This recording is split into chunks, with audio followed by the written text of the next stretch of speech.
सरकार की थोड़ी गर्मी निकल गई और अपनी गर्मी निकालने के लिए कुछ अधिकारी सस्पेंड कर दिए, उनकी गर्मी निकाल दी शायद। एमएलसी का चुनाव हुआ, बीजेपी ने अपना प्रत्याशी उतारा, वहां निर्दलीय जीत गया, वहां बीजेपी की गर्मी निकल गई। अगर इनकी बिजली ठीक थी तो इन्हें बिजली मंत्री क्यों हटाने पड़ गए? और मैं यूं कहूं कि इनकी गर्मी निकाल दी इन्होंने।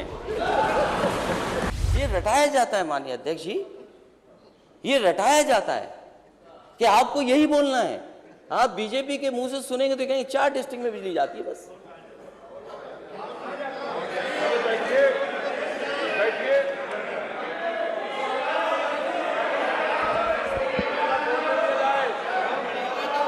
नहीं, कोई बात नहीं। बिजली गई थी, सरकार की थोड़ी गर्मी निकल गई और अपनी गर्मी निकालने के लिए कुछ अधिकारी सस्पेंड कर दिए, उनकी गर्मी निकाल दी शायद। गर्मी को यही मानूं मैं, और गर्मी को अगर मैं मानूं तो गर्मी खत्म नहीं हो सकती, गर्मी नहीं खत्म होती।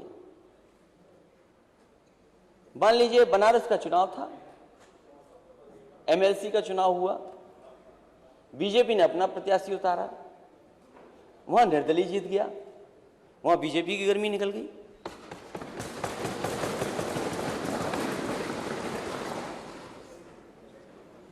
तो अगर मैं गर्मी मान लूं, एनर्जी साइंस का बहुत अच्छा कॉन्सेप्ट है।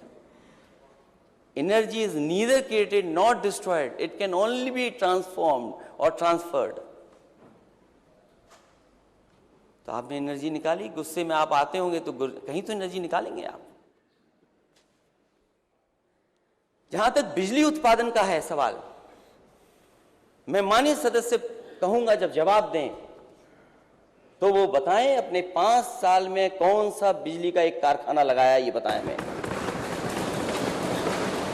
और मैं ये on the floor of house कह रहा हूं अध्यक्ष महोदय, मैं सरकार से कहना चाहता हूं, पूछना चाहता हूं कि 5 साल पहले और आपके 5 साल में उत्तर प्रदेश को कितनी बिजली बढ़ाई है। अगर बिजली पर पीछे मुड़ करके देखेंगे तो हमें तो एक एक बिजली का प्लांट याद है कहां पर लगवाया है। शायद सरकार के लोग नहीं बता पाएंगे, और अगर आप मैं देखना अध्यक्ष महोदय, मैं बैठ सकता हूं, अगर सरकार के लोग अपने बिजली के प्लांट के नाम बता दें किसने किस समय लगाया, तो मैं अपना भाषण यहीं समाप्त कर दूंगा। और अगर बिजली ठीक थी इनकी, अगर इनकी बिजली ठीक थी तो इन्हें बिजली मंत्री क्यों हटाने पड़ गए? और मैं यूं कहूं कि इनकी गर्मी निकाल दी इन्होंने। भाई मंत्री हटने से ही गर्मी निकली, ये खराब शब्द नहीं है, अब अच्छा शब्द हो गया। ये शब्द कौन इस्तेमाल कर रहा है, वहीं से एनर्जी पता लग रही है।